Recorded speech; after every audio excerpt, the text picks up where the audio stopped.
how to make Microsoft Teams dark mode. Hey guys, in today's video, I'm going to show you how to switch to dark mode in Microsoft Teams. So make sure to watch this video till the end and let's get started.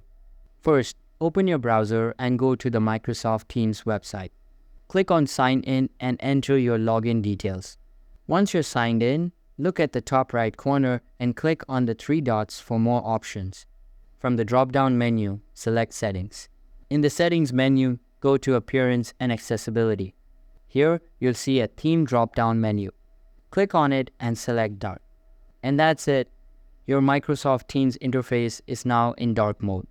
Dark mode not only looks sleek, but can also reduce eye strain, especially in low light conditions.